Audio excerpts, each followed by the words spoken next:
Hello friends, मैं आशीष स्वागत करता हूं आपके अपने यूट्यूब चैनल पर। फ्रेंड्स, जैसा कि आप सभी को पता है कि इसमें रोजगार विद अंकित सर का जो मॉक टेस्ट आता है उस मॉक को सॉल्व करते हैं। इसमें हम मैथ के सवालों को देखते हैं। इससे पहले के वीडियो हमने एसएससी जीडी का जो वीकली मॉक आया है एसएससी जीडी का, उसे सॉल्व करा दिया है। अगर आपने वो वीडियो नहीं देखा है तो उसे भी जाकर जरूर देखिए।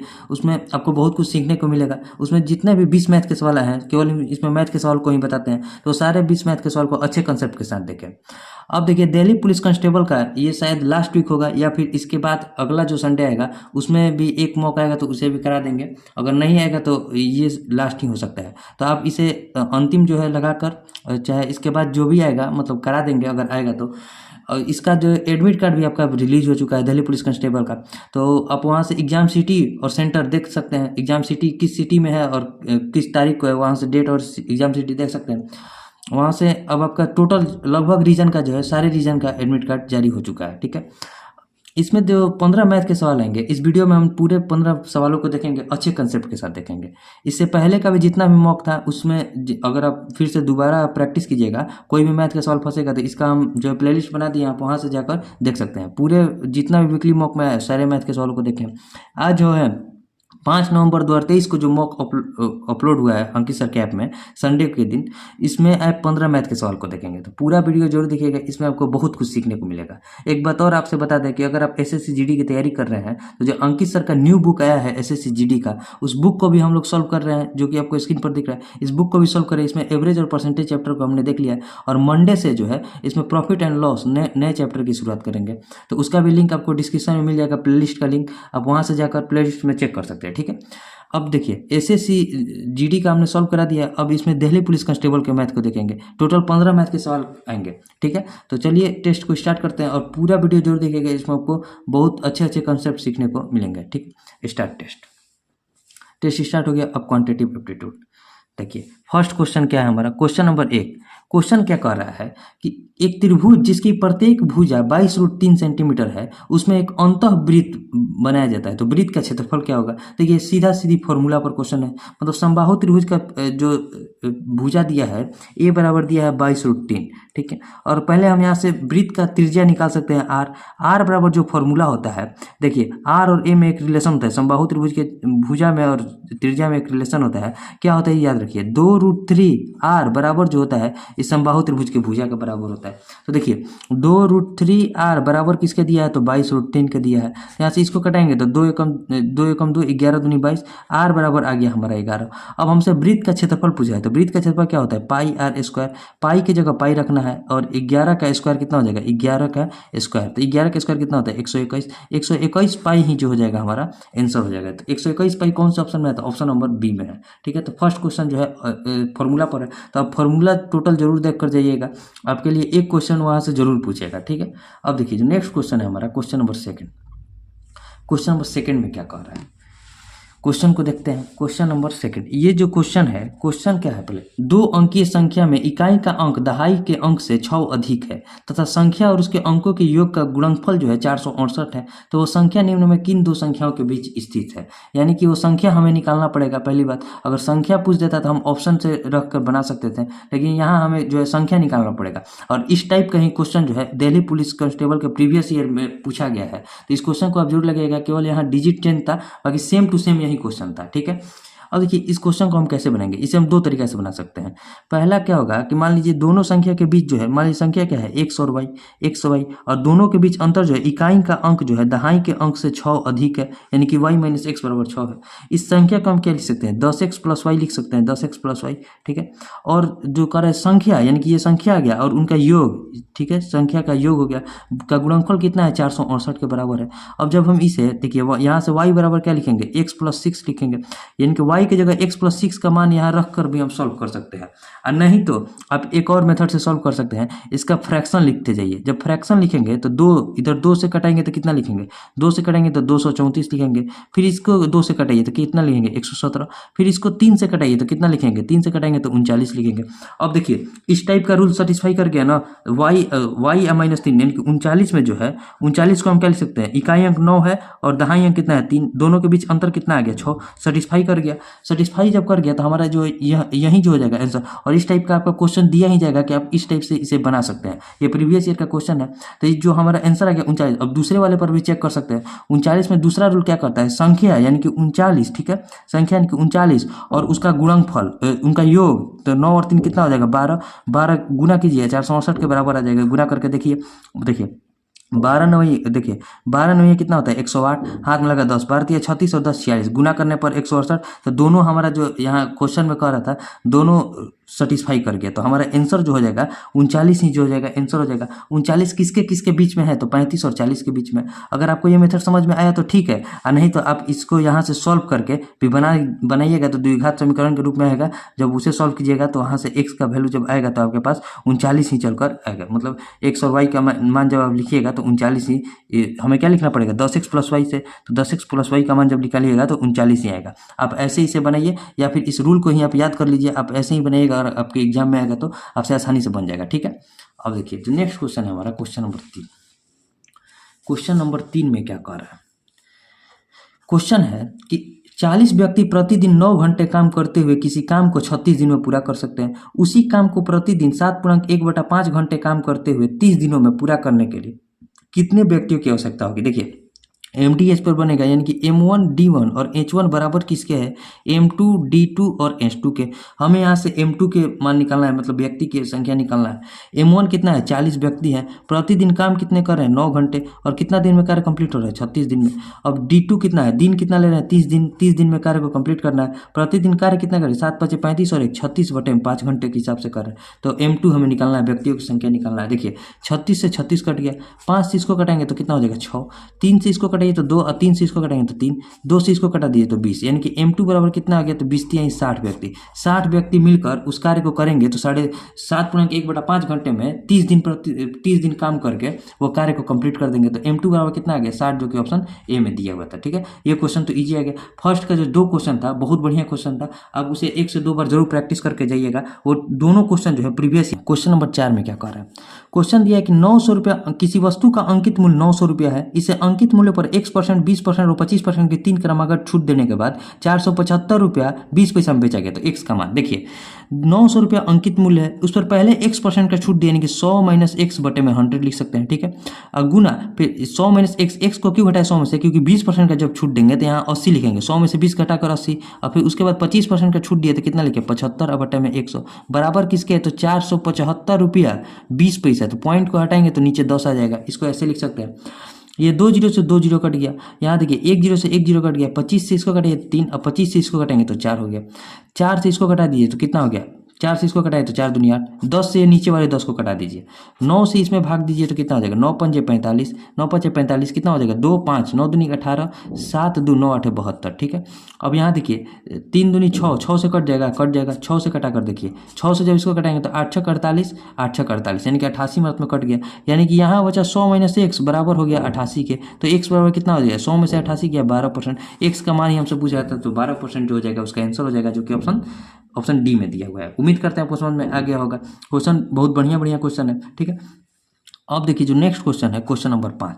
क्वेश्चन नंबर 5 में क्या कह रहा है कि x वह सबसे बड़ी संख्या है जिसे जब 187, 233 और 279 को विभाजित किया जाता है तो प्रत्येक स्थिति में शेषफल समान प्राप्त होता है। तो हमें शेषफल कितना है, शेषफल का मान बताना है। देखिए क्या है संख्या 187 है, 233 है और 279 है। बस इसका पहले एचसीएफ निकालिए। एचसीएफ निकालेंगे तो कितना हो जाएगा, देखिए एचसीएफ ऐसी कौन सी संख्या है, एचसीएफ में दोनों का अंतर, पहले इन दोनों का अंतर लेते हैं। 13 में से 7 गया 6, यहाँ क्या बचा, यहाँ 22 में से 18 गया 4, 46 बचा। अब इन दोनों का अंतर लेते हैं, दोनों का अंतर कितना होगा 9 में से 3 गया 6 और 27 में से 23 गया 4, यानी कि 46 आ गया। अब 46 से हम इन तीनों संख्या में भाग देंगे ना तो प्रत्येक दशा में जो है हमारा शेषफल समान प्राप्त होगा, ठीक है। तो 46 में पहले किसी एक में भाग कर देकर देख सकते हैं, तो 187 से भाग देते हैं, ठीक है। तो 46 चौके कितना हो जाएगा, 40 चौके 160, ठीक है। 4 से लेते हैं, 4 6 = 24, 4 चौके 16 2 18, देखिए 4 6 = 24 की 4 और 4 चौके 16 2 18, तो यहाँ शेषफल कितना बचा 3 ही जो हो जाएगा हमारा। प्रत्येक स्थिति में जो शेषफल हमें 3 प्राप्त होगा, तो 3 ही ऑप्शन बी हमारा राइट आंसर हो जाएगा। अगर आपको देखिए 46 से फिर आप क्या कीजिएगा, 46 से 233 में भाग देकर देखिएगा और फिर 46 से 279 में भाग देकर देखिए। अगर 3 शेषफल नहीं आएगा तो हमें कमेंट कीजिएगा, वैसे 3 शेषफल ही आएगा क्योंकि यही रूल ही होता है मैथ का, ठीक है। तो 3 जो हो जाएगा हमारा आंसर हो जाएगा। अब देखिए जो नेक्स्ट क्वेश्चन है क्वेश्चन नंबर 6। क्वेश्चन नंबर 6 में क्या कर रहा है इसे समझते हैं। क्वेश्चन नंबर 6, क्वेश्चन क्या है कि एक निश्चित राशि 20% की वार्षिक ब्याज दर पर 4 वर्षों के लिए उधार दी है, ठीक है, जबकि ब्याज की गणना वार्षिक चक्रवृद्धि आधार पर होती है। तीसरे वर्ष का ब्याज दूसरे वर्ष के ब्याज से 990 अधिक है, तो चौथे वर्ष का ब्याज कितना है? मान लीजिए पहले वर्ष का ब्याज कितना है 100 रुपया, उस पर आगे जो है 20% और एक्स्ट्रा हो गया होगा, तो कितना हो गया होगा ब्याज 120 रुपया। फिर दूसरे के बाद तीसरे वर्ष पर ब्याज और 20% एक्स्ट्रा हो गया, तो 12 दूनी 24 144 रुपया हो गया। और चौथे वर्ष पर ब्याज जो प्राप्त हुआ कितना प्राप्त हुआ, तो इसका 20% कितना हो जाएगा? 20% अगर निकालेंगे तो 144 में हमें 14.4 दूनी 28.8 को जोड़ना पड़ेगा, तो जोड़िए तो कितना हो जाएगा 8, ठीक है 8, और यहाँ 8 4 12, 14 2 16 1 17, 172.8 हो जाएगा। अब देखिए दूसरे और तीसरे वर्ष के बीच गैप कितना है? 24। इस 24 रुपये का अंतर कितना के बराबर दिया है? 990 रुपये का बराबर है। क्वेश्चन में कह रहा है कि दूसरे और तीसरे वर्ष के ब्याज का अंतर 990 है, मतलब 144 से जो 120 है 144 से कितना कम है? 24 का वैल्यू दिया है हमें क्वेश्चन में 990। तो हमसे पूछा चौथे वर्ष के अंत में ब्याज कितना होगा? चौथे वर्ष के अंत में ब्याज कितना प्राप्त हुआ है? 172.8। इसी 172.8 का हमें मान निकालना है, तो निकालिए 990 बटे में 24 गुने के 172.8, ठीक है। पॉइंट को हटाएंगे तो ये 0 हट जाएगा। 12 से इसको कटाइए 24 को, तो कितना 12 दूनी 24। अब 12 से इसको कटाएंगे तो 12, देखिए 12 एकम 12 कितना हो जाएगा? 5 या 2 12 चौक 48, 4 8 12 चौक 48, ठीक है। फिर 2 से इसको कटा दीजिए, 2 से जब इसको कटाएंगे तो 72 दूनी 144 होता है। 72 में हमें 99 से गुना करना है, तो गुना कीजिए सीधे। 72 में हम कितना से गुना कर सकते हैं? 100 - 1 से गुना कीजिए, तो 7200, ठीक है। 7200 में से इस 72 को घटा दीजिए तो हमारा आंसर प्राप्त हो जाएगा।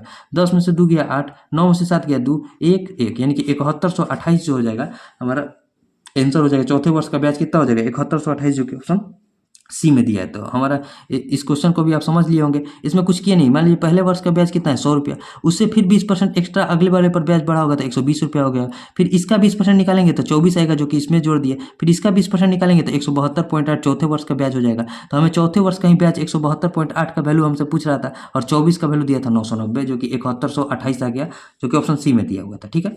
अब देखिए नेक्स्ट क्वेश्चन है हमारा क्वेश्चन नंबर 7। क्वेश्चन नंबर 7 में क्या है? अब देखिए लास्ट सेट है, इसलिए क्वेश्चन भी थोड़ा कैलकुलेटिव रख रहे हैं। इतना कैलकुलेटिव भी एग्जाम में नहीं आना चाहिए, वैसे 14 तारीख को तो पता ही चल जाएगा। क्वेश्चन नंबर 7 में क्या है? क्वेश्चन कह रहा है कि मधु की आय आरती की आय से 20% अधिक है। आरती अपनी आय का 70% खर्च करती है, जबकि मधु अपनी आय का 40% बचाती है। तो मधु का खर्च आरती के बचत से कितना % अधिक है? देखिए एक है मधु और एक है आरती, ठीक है। मधु की आय आरती की आय से 20% अधिक है, यानी कि अगर आरती की आय 100 है तो इससे 20 अधिक 120 रुपया इसकी आय होगी, ठीक है। अब देखिए क्या कर रहा है कि आरती अपनी आय का 70% खर्च करती है, यानी कि इसमें से वो 70 रुपया खर्च कर दी, तो और 70 रुपये खर्च कर दी, ठीक है। तो उसके पास बचा कितना? 30 रुपये बचा होगा। 100 रुपये में 70 रुपये खर्च कर दी, तो बचा कितना उसके पास? सेविंग है 30 रुपया का, और ये उसका खर्च है, ठीक है। अब कह रहा है कि जबकि मधु अपनी आय का 40% बचाती है, यानी कि इसका जो है 40% बचाती है, यहाँ सेविंग लिख रहे हैं तो 12 चौक 48 रुपये बचा रही है। तो खर्च कितना कर दी? खर्च कर दी 10 में से 8 गया 2, यहाँ क्या बचा? 11 में से 4 गया 7, 72 रुपये उसका खर्च हो गया, ठीक है। 72 रुपये खर्च कर दी। अब क्या कर रहा है कि आरती के बचत से मधु का खर्च जो है, मधु का खर्च कितना है? 72, आरती के बचत से कितना % अधिक है? आरती का बचत कितना है? 30, यानी कि 72 जो है 30 से कितना अधिक है? तो कहिएगा कितना अधिक है? 42 अधिक है। किससे अधिक है? ये 30 से अधिक है, और गुना 100% में बताने के लिए 0 से 0 कट गया, 14 3 42, 14 दही है 140, 140% जो है अधिक है। 140% कौन सा ऑप्शन में? तो ऑप्शन नंबर सी में है, ठीक है। जिस प्रकार से क्वेश्चन कर अगर उस मेथड से बनाइएगा तो आपसे आसानी से, क्वेश्चन के लैंग्वेज को समझते हुए बनाइएगा तो आपसे क्वेश्चन आसानी से बन जाएगा। अब देखिए जो नेक्स्ट क्वेश्चन है क्वेश्चन नंबर 8। क्वेश्चन नंबर 8 को कैसे सॉल्व करेंगे? क्वेश्चन नंबर 8 में जैसे जैसे कर रहे हैं बोर्डमास टाइप का है, एक्स है, ठीक है, एक्स माइनस यहाँ दिया है वाई, वाई माइनस, फिर मझला कोष्ट है जेड, जेड माइनस, छोटा कोष्ट में है एक्स माइनस। पहले देखिए बार का क्रिया करेंगे, जो ऊपर का रेक्टिंग होता है उसे बार कहते हैं, उसका पहले क्रिया करेंगे तो वाई हो जाएगा, माइनस माइनस प्लस जेड हो जाएगा। इसे सॉल्व कर दिए। अब इसके बाद मझला कोष्ट को बंद कर देंगे। अब देखिए जब इस पार्ट को हम लोग सॉल्व करते हैं, इस पार्ट को सॉल्व करेंगे तो क्या लिखेंगे? जेड माइनस, माइनस में जो है यहाँ आ जाएगा एक्स, माइनस माइनस प्लस हो जाएगा वाई, ठीक है, और फिर माइनस प्लस माइनस हो जाएगा जेड, ठीक है। मझला कोष्ट भी सॉल्व हो जाएगा, जेड से जेड कट गया। अब देखिए वाई है और इसको हम सॉल्व करेंगे तो y अब माइनस माइनस क्या हो जाएगा, प्लस हो जाएगा ना x, और फिर माइनस प्लस कितना हो जाएगा, माइनस y हो जाएगा, माइनस y हो जाएगा। तो ये भी सॉल्व हो गया। तो यहाँ बचा x, ठीक है। अब माइनस का जो ये x बचा है, तो x में से x कट गया तो कितना बचा, 0। यानी कि इस टोटल को जब हम सॉल्व करेंगे तो प्राप्त क्या होगा, हमें 0 प्राप्त होगा, जो कि ऑप्शन डी में दिया है, ठीक है। अब देखिए नेक्स्ट क्वेश्चन जो है क्वेश्चन नंबर 9, क्वेश्चन नंबर 9 को समझते हैं। क्वेश्चन नंबर 9 में क्या कर रहा है, पहले क्वेश्चन को पढ़ते हैं। क्वेश्चन कह रहा है कि 5 प्राकृतिक धनात्मक संख्याओं को आरोही क्रम में लिखा गया है, ठीक है। इन संख्याओं के औसत का 1/4, इन संख्याओं में सबसे बड़ी संख्या से 35 कम है। पहले 3 संख्याओं का औसत 43 है, तो दी गई संख्या में सबसे बड़ी संख्या क्या है। देखिए समझिए, पहले 3 संख्या का औसत जो है कितना है, 43 है। पहले 3 संख्या का औसत कितना दिया है, 43 दिया है, और हमें 5 संख्या का पता नहीं है, तो 5 संख्या को हम मान लेते हैं 167 है। तो हमसे 5वीं जो संख्या है, इस संख्या के औसत का, यानी कि जो संख्या है उसका औसत से 35 अधिक है। ये 5वीं संख्या है हमारे, 5वीं संख्या। देखिए पहले ऑप्शन के अकॉर्डिंग हम लोग समझते हैं। ऑप्शन में 5वीं संख्या ही हमारा दिया होगा ऑप्शन में। तो देखिए पहले तो आरोही क्रम में है, यानी कि बढ़ते क्रम में है, तो जो 3 संख्या का औसत 43 आया है, इससे बड़ी ही संख्या 43 से बड़ी ही संख्या जो होगी हमारी, जो 5वीं संख्या होगी 43 से बड़ी होगी।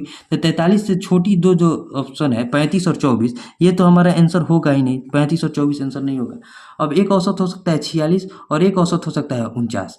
तो देखिए 46 और 49 में हम कैसे लिख सकते हैं। अगर हम 46 और 49 को लिखना चाहें तो पहली जो औसत है, पहले देखिए क्या लिखेंगे, 42, 43 और 44 आरोही क्रम में लिख दिया, और हम लास्ट वाली संख्या को 46 मानते हैं, तो हमें औसत बैठाने के लिए आरोही क्रम में 45 लिखना पड़ेगा।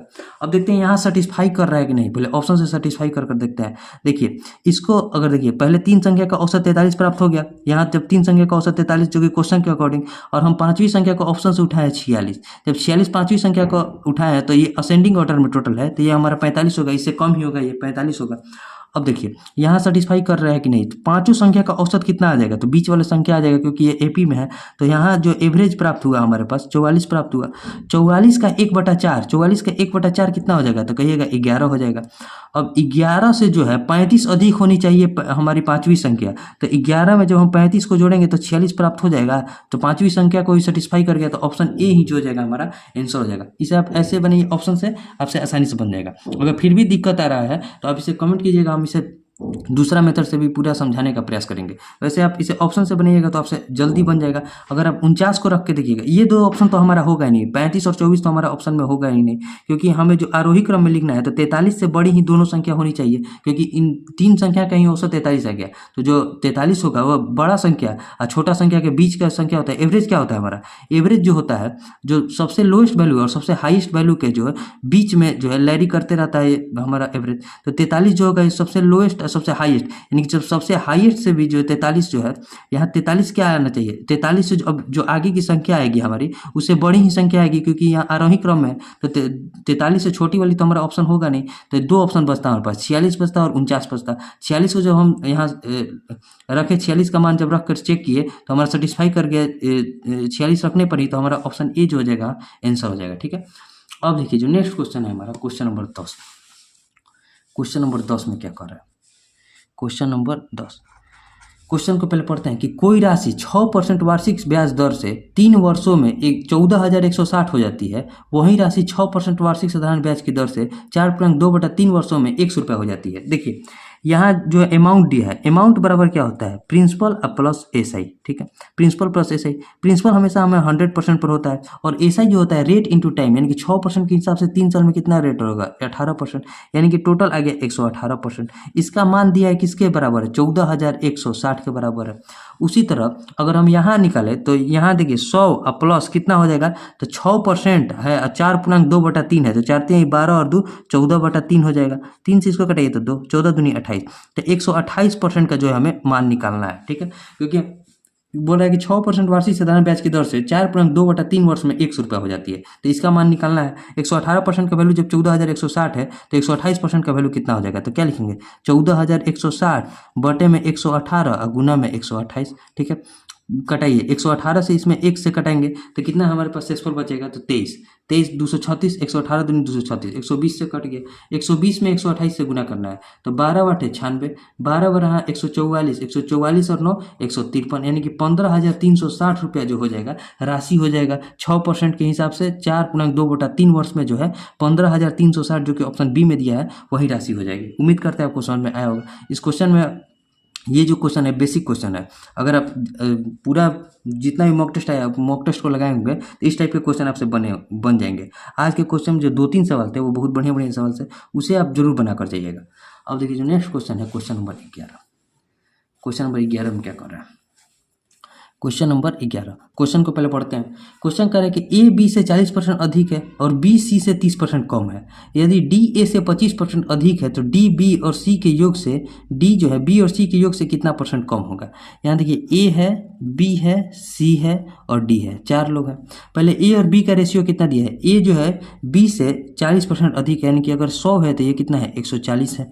अब देखिए B जो है C से 30% कम है, B जो है C से 30% कम है, C से 30% कम है, यानी कि ये जो C का अगर हम निकालें, देखिए पहले B और C का यहाँ से रेशियो निकालते हैं।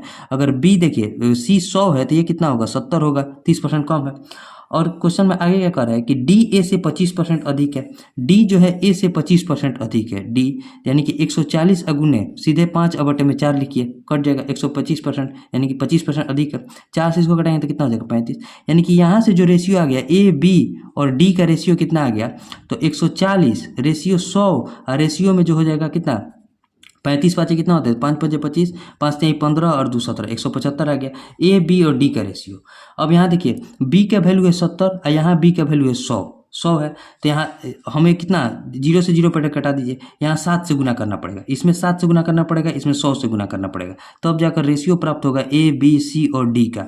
देखिए पहले इसमें 7 से गुना करेंगे तो 14 7 कितना हो जाएगा 98, और इसमें 7 से गुना करेंगे तो कितना हो जाएगा 100, इसमें 7 से गुना करेंगे तो 175 7 कितना हो जाएगा, तो डी का मान है 7 5 35, 17 7 119, 19 और 3 122, ठीक है 122 यानी कि 1225 आ गया। और इसमें किससे गुना करना पड़ेगा, तो 100 से गुना करना पड़ेगा, यानी कि सी आ गया 1000।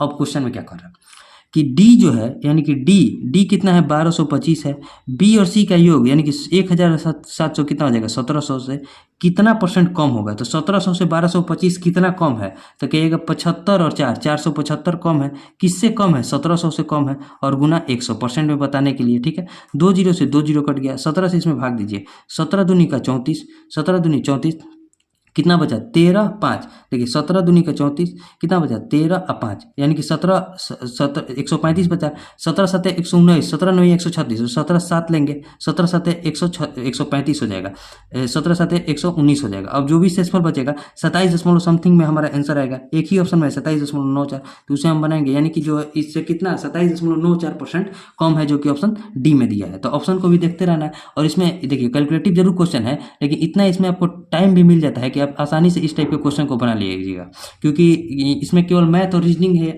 उसके बाद तो जीके है और कंप्यूटर है, तो जीके कंप्यूटर आपको आता है तुम्हारी, और 90 मिनट का टाइम बहुत इनफ टाइम होता है, ठीक है। तो ये इस क्वेश्चन को आप जरूर बनाइएगा, इस क्वेश्चन में थोड़ा कैलकुलेशन जरूर है, लेकिन क्वेश्चन जो है आसान है, इसे हम चाहते तो और भी यहाँ कटा कर छोटा कर सकते थे, लेकिन अब जैसे बनते गए बना दिया।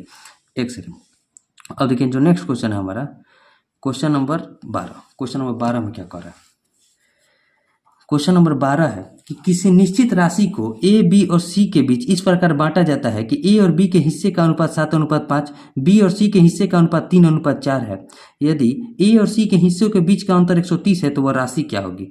यहाँ ए और बी के हिस्से का अनुपात कितना दिया है 7:5 दिया है, ठीक है, और बी और सी के हिस्से का अनुपात कितना दिया है तो 3:4 दिया है। तो यहाँ से ए देखिए, यहाँ से ए बी और सी के हिस्से का पहले अनुपात निकालते हैं, ए बी और सी के हिस्से का अनुपात।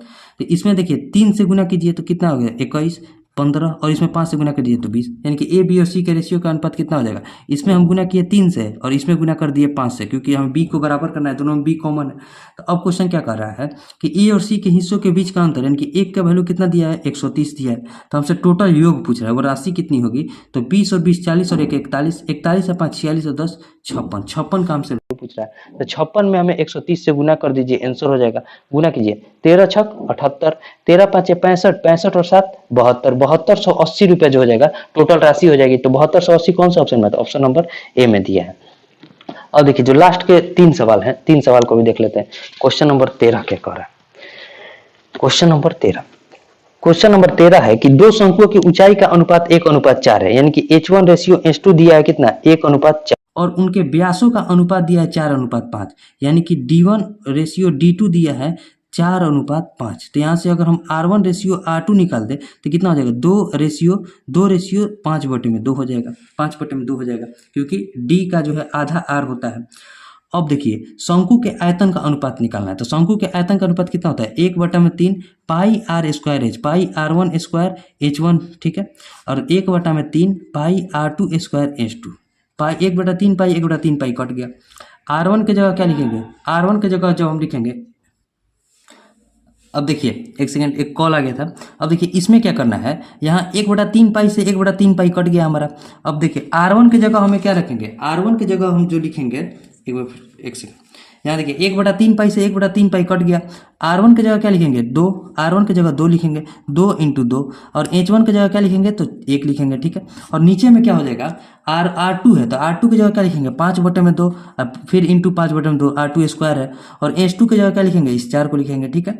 अब देखिए 2 दूनी का 4 कट गया, ऊपर में क्या बचा? 2 दूनी 4, और नीचे में क्या बचा? 5 पंजे 25, यानी कि 4:25 जो हो जाएगा उनके आयतन का अनुपात हो जाएगा। तो 4:25 कौन सा ऑप्शन में? तो ऑप्शन नंबर ए में है। उम्मीद करते हैं आपको समझ में आ गया होगा, ठीक है।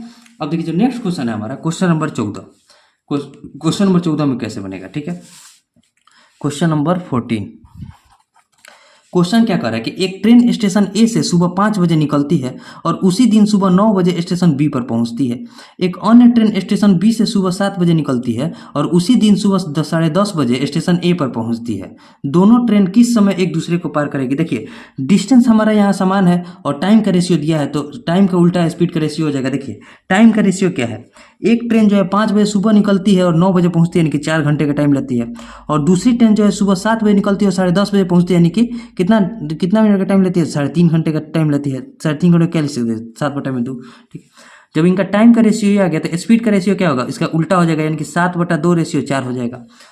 अब देखिए क्वेश्चन क्या है, हम कोई एक डिस्टेंस मान लेते हैं, तो डिस्टेंस हमारा क्या हो जाएगा? तो इन दोनों का देखिए डिस्टेंस बराबर क्या होता है? Speed into time, speed into time, यानी कि 4 × 7/2 कितना हो जाएगा? 7 दूनी का 14 किलोमीटर डिस्टेंस हो गया।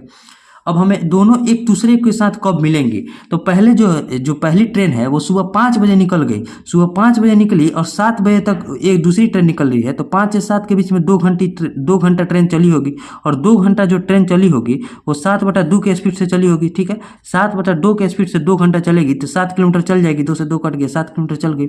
और दोनों के बीच डिस्टेंस बचा कितना? तो 7 किलोमीटर हमारे पास डिस्टेंस बचा, ठीक है। 7 किलोमीटर जो डिस्टेंस बचा है, अब दोनों एक दूसरे का चाल जुट जाएगा, क्योंकि दोनों एक दूसरे के विपरीत जा रही है। एक ट्रेन ऐसे चल रही है तो एक ट्रेन ऐसे चल रही है, दोनों का चाल एक दूसरे के विपरीत है, तो दोनों का चाल जुटेगा। तो 7 किलोमीटर को दोनों कवर करेगी 4 और 7, यानी कि 4 + 7/2 के स्पीड से कवर करेगी। यानी कि इसको क्या लिखेंगे? 7 में 4 दूनी का 8 और 7 15, और 15/2 को ऊपर 2 गुना कर देंगे, यानी कि हो जाएगा 14/15 हो जाएगा। 14/15 घंटा है, इसको मिनट में चेंज करने के लिए हमें 60 से गुना करना पड़ेगा। तो 15 चौके 60, यानी कि 14 चौके कितना हो गया? 56 मिनट के बाद जो है एक दूसरे के साथ मिलेगी। तो 5 से हम 7 तक इस ट्रेन को चला दिया, तो 7 में हम इस 56 को जोड़ेंगे तो कितना हो जाएगा? 7 बजकर जो है 7:56 पर एक दूसरे के साथ वो मिल जाएगी। तो 7:56 ऑप्शन ए में जो है आंसर हो जाएगा। ये भी क्वेश्चन बहुत बढ़िया क्वेश्चन है। इस क्वेश्चन में अगर आपको फिर से डाउट आता है तो फिर से बताइएगा, हम इसे अलग से बताने का प्रयास करेंगे। वैसे यहाँ आपको समझ में आ गया होगा। देखिए इसमें क्या किया है, पहले उनका टाइम का रेशियो दिया है 4 घंटा और 3.5 घंटा, तो उसे टाइम का उल्टा हो जाएगा स्पीड का रेशियो, क्योंकि हमारा डिस्टेंस बराबर है, जितना दूरी जा रही है ट्रेन उतना ही दूरी वापस आ रही है। तो स्पीड का रेशियो क्या होगा? 7/2 से 4। यहाँ देखिए स्पीड इंटू टाइम बराबर डिस्टेंस आ गया हमारा 14 किलोमीटर। 5 से 7 बजे तक में ये 7 किलोमीटर ट्रेन चल गई होगी, जो पहली ट्रेन होगी 7 किलोमीटर चल गई होगी। अब दोनों के बीच जो डिस्टेंस बचा है हमारे पास 7 किलोमीटर ही डिस्टेंस बचा है, और दोनों एक दूसरे के विपरीत चल रही है, तो उन दोनों का चाल भी जुट जाएगा। यानी कि इस 7 किलोमीटर डिस्टेंस को इस स्पीड से तय करेगी तो 56 मिनट का टाइम लेगी। तो 7 बजे चली है तो 7:56 में दोनों ट्रेन एक दूसरे के साथ मिल जाएगी, जो कि ऑप्शन ए में दिया है, ठीक है। अब देखिए जो नेक्स्ट क्वेश्चन और लास्ट क्वेश्चन है, क्वेश्चन नंबर 15। क्वेश्चन नंबर 15 को सीखते हैं। क्वेश्चन नंबर 15 हमारा कैसे बनेगा? क्वेश्चन कह रहा है कि 1789 में बेचने पर किसी वस्तु को प्राप्त लाभ उसी वस्तु को 1411 में बेचने पर हानि के बराबर है, तो 6 × 1/4% लाभ प्राप्त करने के लिए उस वस्तु को किस, देखिए यहाँ देखिए दोनों जगह हमारा देखिए दोनों जगह सीपी हमें निकालना है। सीपी कैसे निकलेगा, तो 1789 रुपया में जब हम एसपी में से सीपी को घटाते हैं तो प्रॉफिट होता है, और सीपी में से एसपी को घटाते हैं तो हमारा लॉस होता है। तो 1789 रुपया में से सीपी घटाएंगे तो जो प्रॉफिट हो रहा है, सीपी में से 1411 रुपया में उस वस्तु को बेच रहे थे उतना लॉस के बराबर है, दोनों जगह बराबर है। यहाँ सीपी को इधर ले जाएंगे तो 2CP हो जाएगा, माइनस है तो प्लस हो जाएगा, और इसको इधर लाकर जोड़िए तो देखिए 9 और 1 10, 8 1 9 और 1 10, ठीक है, जोड़ने पर 17 4 21 10 31 और 1 32, 3200 आ गया। तो सीपी बराबर कितना आ गया, 1600। सीपी आ गया हमारे पास 1600। अब हमें लाभ प्राप्त करना है कितना, 6.1/4% का लाभ प्राप्त करना है। तो इसे क्या लिखेंगे, 6 चौके 24 और 1 25 और बटे में 4, परसेंट को नीचे करेंगे तो 400 हो जाएगा। यानी कि ये जो 400 रुपया है, देखिए 400 रुपया के चीज़ को हमें 25 रुपये, 400 रुपये पर 25 रुपये का लाभ कब प्राप्त करना है कि 425 में बेचना पड़ेगा, ठीक है। यहाँ 400 का वैल्यू कितना है, ये सीपी है और इसे एसपी है, सीपी ये है एसपी ये है। सीपी कितना है 1600, 400 का वैल्यू है 1600 के बराबर, तो हमसे 425 का वैल्यू पूछ रहा है। तो यहाँ गुना 4 करेंगे तो इसमें भी गुना 4 करना पड़ेगा। 4 से गुना कीजिए, 4 पंजे 20, 4 दूनी 8, 8 2 10, 4 चौके 16 और 1 17, 1700 रुपये में जब हम इसे बेचेंगे तो हमें इतना 6.1/4% का जो है प्रॉफिट होगा। तो 1700 कौन सा ऑप्शन बनता है, ऑप्शन नंबर ए में, ठीक है। हमारा टोटल 15 क्वेश्चन बन गया। अब इसके बाद जीके स्टार्ट हो जा रहा है, तो इसे हम सबमिट कर देते हैं। सबमिट, एक मिनट, व्यू रिजल्ट।